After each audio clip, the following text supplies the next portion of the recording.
We're going to bring y'all into our huddle. Today is Thursday, July 3rd, 2014, and you are in the NBA Huddle with me, Bran, and with me, as always, my boy and producer, Scott. Scott here. Scotty, it's been a while, huh? 4 weeks since the last time we were behind the mic. Definitely feels good to be back. A little different recording setup here. Yeah, I'm sure that people picked up the kind of canned noise since I'm on the phone. I apologize for that, but that said, I still had the opportunity to watch Steph put up 43 points in last night's SF Pro-Am game, so we still got big things to talk about, even if we don't sound crystal clear. And we'll be doing only a Warriors update today, and probably a quick one at that, where we will, in fact, go through my experience at the game. You ever been to one of those Pro-Am games, man? Yeah, I live real close to Kezar, actually, so for the last 5 years or so, I've really had the opportunity to get there and see the Summer League. It's a great time. It's free. A lot of one-on-one individual basketball, which is always hilarious to watch. It's an awesome experience. I've been going, born and raised in the Bay Area. I've been going to this damn thing probably for 25 years. And just a quick note for those who have never been, much like all the other summer leagues that are out there, this Pro-Am is only played, starting in July, runs through August, and is a weird collection of high school talent. Sometimes there's collegiate players, and then when we get really lucky, pros like Steph show up. And what's cool is this kind of dichotomy scene. You walk in and it feels like a burger high school gym. There's always the smell of weed in the air. There's, generally speaking, people drinking in the stands. There's no security. You come in, but on the other side of that, you look onto the court and you have one of the brightest young stars the game has to offer. And it's so informal, too, because you'll have NBA players show up, but meanwhile, they're not even able to warm up because you have 6-year-old kids throwing up half-court shots and just messing around on the court. Yeah, and it's kind of like a legend thing, too. You're never really sure when these guys are going to show up. You'll start hearing rumors that maybe they'll be there, maybe they won't. And I've had the great pleasure of watching a lot of people there, Jay Kidd, Gary Payton, Jay Richardson, so I was real happy to do it or go last night and add Steph to that list. Yeah, I mean, in the last 5 years that I've been going, there's never been anyone close to the level that Steph is at. You and I watched Tyreek Evans last year, who was fairly terrible and very boring. Yeah, no, I mean, he was terrible. There was some other guy from the Kings, I can't even remember his name, maybe John Salmons or some random super dude. Nondescript. Yeah, like 35% of the people there did not know that he was even in the NBA, Oh, yeah, totally. I mean, so to have Steph there, it could potentially bring Kezar back to the type of summer league that it once was. I mean, you mentioned Jay Kidd, Gary Payton. Let's hopefully this gets more NBA talent out there. I'm going to try to go tonight. Damian Lillard, rumored to be there. Right. It sounds like they're trying to compete with the D League the Drew League. I'm sorry, the Drew League, exactly right. And yesterday, just to start it off, the rumors of Steph coming started at about 12:30. It changed my whole day. I was at work; it was going to be regular, and then I started getting super nervous about being able to go. In fact, you and I talked about it a couple times. Are you pissed you didn't roll, or what? I went to the Giants game. I had tickets to the Giants game, and it was just killing me, really killing me. Because it's 5 minutes from. I have Steph Curry playing 5 minutes from my house, and I missed you it. do a Warriors podcast, big man, not a Giants one. I mean, this isn't about torturing you too badly, but I was disappointed that you weren't there. But let's focus our attention on the actual Steph experience. So I showed up. The game starts at 8. I showed up probably about 7:45. Just like you said, the protocol for the stars when they show up is they don't warm up, and it's not just because they don't want to be mobbed. It's kind of part of the pretentious nature of NBA stars. They like staying in the back. You don't know whether or not they're going to show. They're not out there until the actual tip, and then there's this kind of buzz that starts emanating from the arena, and out they come, and everyone gives them this huge ovation. Yesterday, that was not true for Steph. Like I said, I got there at about 7:45. The teams are warming up, and Steph is out there already. He's interacting with his teammates. He's interacting with the fans. He's taking normal shots and kind of giving us a little bit of a show in the warm-ups. What do you think that says about Curry? That's exactly what I was going to say. I mean, right from the beginning, we kind of got a glimpse into the humble nature of this superstar. He did not care. He didn't have to sit in the back and wait for people to talk about him. He had no problem interacting with people before the actual tip. So it's just another reminder that as good as this guy is, he is amazingly accessible, Is that a problem with him, though? We've talked about how he lacks the assassin attitude at times, and maybe he's too nice of a guy, doesn't command the respect. Does this kind of play right into that? Nah, I don't think so. I think it's a guy who's becoming more and more comfortable with his celebrity, but is not getting overrun by it. He's not having some kind of a big head now. He was out there to have fun and to give us all a show, and was willing to start that show immediately. And even though he did that, it didn't eliminate any of the buzz that I'm used to when pros play. You could feel it. It was electric right when we came in. They finished off the warm-ups. They do the normal kind of canned announcements. No one's really paying attention. And then when they actually announced Steph, the arena went crazy. In fact, I had an opportunity to grab a little sound. Why don't we check that out here?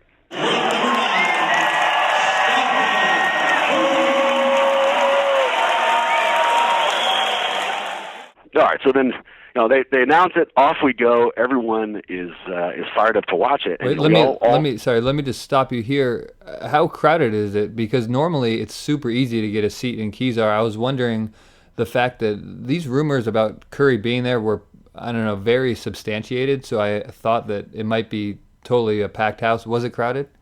It was remarkably crowded. First, let me say, excellent use of the word substantiated, and well-phrased question. I feel like you've really kind of prepped an interview here for me, man, and I'm enjoying that. It was crowded but not crazy. I thought that it was going to be impossible to get in. I went with friends, and in fact, I was bitching at them because we left late, and I thought we were going to have to, sit apart. I was telling them, if I don't get to sit in the front, this is on you, because it's free admission. So if you get there earlier, you can sit literally on the court and not have to pay $1. But we got there, and with 15 minutes left, there was no problem. In fact, I was a little disappointed. I thought it was going to, be a lot more full. But by the end of the game, it had pretty much filled out. And Steph played well, but I want to highlight one of the things that none of the articles are talking about. We all know that he ended up with 43 points. What a lot of people don't know is he started off the game 0 for 7. And it created this kind of interesting environment in the arena, and what it also highlights is that it's different for skill players like Steph. Like if you had a physical player in there, LeBron or Shaq or even Tyreek Evans, these guys physically dominate their opponents. So of course they can get to the paint and they can put 2 in easy. But that's not true for Steph. That's not how he scores, So in the beginning, he was killing people. He was obviously more skilled than any of them, but he still had to make the shots, and he was missing them up front. And by the time he went 0 for 3, and then 0 for 5, and then 0 for 6, this kind of uneasiness settled around the arena. The fans didn't know what the hell to do. His teammates looked super tight. The opposing team seemed kind of strange. Is he just jacking up jumpers? Because if I was Steph, I'd be a little worried about getting injured in this type of thing. I figured he probably wouldn't even get inside the three-point line. So the idea that he goes 0 for 3 on probably what were shots taken 2 feet beyond the arc doesn't surprise me. No, I mean that's what it was early. He was just having fun, and then you can tell he started pressing a little bit at about 0 for 5 because he started going to the rack a little bit more, but ultimately found his stroke. Now, your question on contact, or were people worried as he was out there? It was strange, man. They were pressing him, from the beginning. He was getting double teamed right from the opening tip, and I don't know. Wait, the other team, did it seem like they really wanted to win, or they were just all there as part of the show as well? They wanted to win. You could tell it meant a lot to them. At one point, Steph actually got dunked on. He wasn't guarding the guy, turned his back, turned back around. It was one of those bang-bang plays. But the person who finished off the dunk, that was the greatest thing that he'd ever done in his life. I'm surprised he didn't do like 8 backflips out of the gym. What do you do if you're one of the guys guarding Steph? Are you playing it really seriously and not trying to get done up, or do you just kind of give him a lot of room because you don't want to injure him? To a certain degree, it's like playing basketball with President Obama. I'm not going to be up in his grill really guarding him, hand-checking him, trying to play him too tight. I'm just going to let him kind of do his thing. I'm going to play some shadow defense. I got the feeling that they were all over him. They were all trying to make their name, and so nobody was letting him go by. But if I was a member of the Golden State Warriors, perhaps the front office, and certainly just as a fan, it was really hard to watch that. Every time he went up and someone was on top of him, I was really worried about him coming down on somebody's ankle, and twisting it and getting hurt. He's got to have a love of the game clause, don't you think, in his contract to do something like this? I guess, yeah. I mean, I don't know if he considered it or not. I'm not sure why he would take that chance. Maybe it was because he did want to restart the Pro-Am as a preeminent summer league out here. But either way, it was a concern. But after, I mean, just to pick up where I left it before, after he went 0 for 7, obviously he found his stroke, and it showed another portion of this kid's game. He has got more confidence than I think any player in recent memory. Because when he was 0 for 7, like I was saying, a really weird feeling came over the gym. And it could have been a hideous night. If he had gone 2 for 12 in this ridiculous game, there's zero upside for him showing up. But instead of being afraid or pulling back or showing any kind of hesitancy, he kept firing off, 35-foot bombs. Obviously, because he's the best shooter on earth, they started falling. And by the end of the game, he had not only put up 43 points, but had put up enough highlights to fill an and one tape. And the crowd was reacting the same way you would in those and one things. Nobody was storming the crowd and waving or storming the court rather and waving their arms above their head. But with every shot he hit, people were getting more and more fired up, and it got culminated. He had a fast break dunk, and then the next play came down and had an and one. And at that point, we are all a part of kind of a magical event. He had cemented himself in Pro-Am history. Well, what I saw, too, from the highlights is Steph did get really into it. He celebrated pretty hard on a couple of those points. So it seemed like Steph was really enjoying the show and actually fired up about it, too. No doubt. He's a competitor, man. This dude wants to win. It doesn't matter if he's playing, in Game 7 of the Clippers or he's playing some Joe Schmo who happens to be a janitor at the local YMCA. He is not showing up in order to lose. And that definitely came through as the night unfolded. It was kind of interesting, a couple of things. One, in the beginning, it was a reminder that Steph not only plays with professionals who are amazingly athletic, but he plays with people who know the game really well. And the way it showed itself is that, I imagine in the NBA, let's say you're throwing a lead pass to somebody, you got to throw it a second early. You got to throw it before the guy gets there to beat the defense. And the person who's receiving the pass has to know that. Well, last night, people don't have that type of expertise. So for the first maybe 30 to 45 seconds, probably even further than that, first 5 to 10 minutes, he was throwing rocket passes, and they were hitting teammates in the back, or they'd be way ahead of him because they didn't know what the hell they were doing. And because he was 0 for 5, like I was saying, it created this kind of tension early on, and then once he started hitting his shots, all that disappeared. But you forget what goes in to those NBA games, man. Those guys know the game as well as they play it.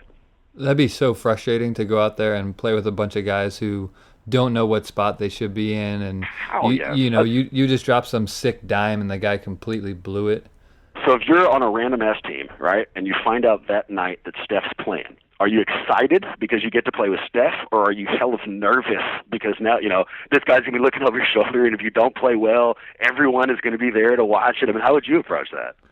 I think if you're a real baller, then you get really excited because it's a chance to show people and show Steph that you can play on that level. And I mean, you think that you could play on the NBA level, and I'm sure there's little things you do throughout the game to be like, well, yeah, I mean, I did that with Steph Curry, like I could do that in the NBA. Sure. Well, let's let this be sign number 8,550 that I'm not a real baller. I think I would have been nervous as hell if I found out that he was playing. I better make that first shot, otherwise I'd be too afraid to make the next one. But bottom line, what Steph illustrated the way that he illustrates everywhere else is that if you give him enough time, he is as talented as a shooter as anyone who has ever touched the ball on earth. And he was beating people not just with his skills, but with his intelligence. He was taking angles on the court that the defense had no idea how to defend. He's doing that move where he'd set him up looking like he was going to do a crossover and then pop back and hit a three. Oh, his step backs are ridiculous. Yeah, I mean, I watched the highlights, and it just remarkable. Like, there's just no way to stop that because he creates so much room to get a shot off. So I found out at 12:30 that he was going to play. Right then, I felt like, wow, this could be, one of those memorable and kind of go-to moments that people talk about for years. At the beginning, I was worried that wasn't true. By the end, I was positive I had actually participated in one. So now that you know what had happened, looking back, you wish you had banged the Giants game and showed up, or was it the right move not to attend? I wish I had banged the Giants game from the beginning. I mean, that was never a question. I had obligations to other people who were going to be going to the game with me, so it wasn't an Were you option. But were you bringing it up at the from game? what Like, ooh, we could be watching Steph, but no, here we are at the Giants game. Well, I started out following it on Twitter and feeling great when he went over 7, and I was like, haha, this isn't going to be some amazing night. And then my friend checked at the end. He's like, Steph had 43, and I just put my head down. It is what it is. If it makes you feel any better, and I can't believe that I'm admitting this to you.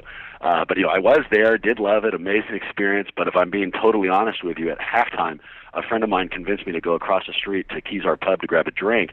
Well, that drink turned into a couple. In fact, it featured a shot that was a giant mistake. And by the time we came back, it was, maybe 5-6 minutes left in the third. The place is going bad. I could tell that he had turned it around, and I had missed at least 15, maybe 17 of those 43 points. So, I got to see it. I got to get a sense of exactly what happened, but I also dropped the ball a little bit for at least 10 minutes. Well, that's what I read, was that it was the third quarter where he went off, and we've seen that before, in that Spurs series a couple years ago, and throughout the whole season, really, Steph will have these bursts. I mean, that's why they call him the Human Torch. It sounded like that third quarter was one, but I guess you can't really pointing speak that out to and really underline it. But whenever it did happen, by the time I was in there, you could see the momentum building. And, jokes aside, I certainly was able to get enough of a sense that this kid is an absolute superstar. Quick past story about the SF Pro-Am, and then let's get the hell out of here. But, like I said, I've been going to these things forever. Saw a lot of really great pros and saw some mediocre ones, including Rex Walters, the current coach over at USF. The game I went to with Rex Walters, much like Steph, he started off 0 for 6, 0 for 7.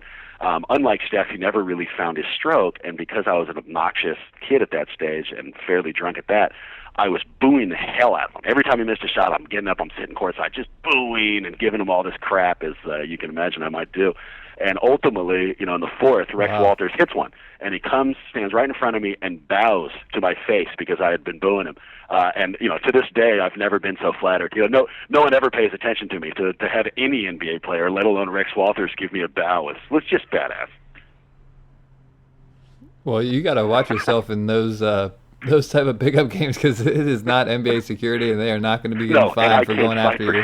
So, I'm pretty sure that Rex Walters could have taken me down, so thank God he didn't. All right, man. Well, I guess a couple of lessons. One, if you get an opportunity to go to a Pro-Am game, go. Two, if the superstars there, do anything you need to show up, including getting the hell out of a Giants game. With that in mind, let me remind you guys, if you want to find us on Twitter, we're at the Warriors Huddle. Our email address is warriorshuddle@gmail.com.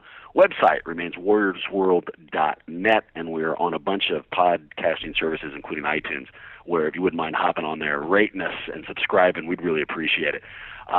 We will see you next week, where we're going to cover all the off-season acquisitions, much like the Sean Livingston signing that I am really fired up about, but I guess we'll talk about that next time, man. Sounds good. Appreciate it. See you guys in a week.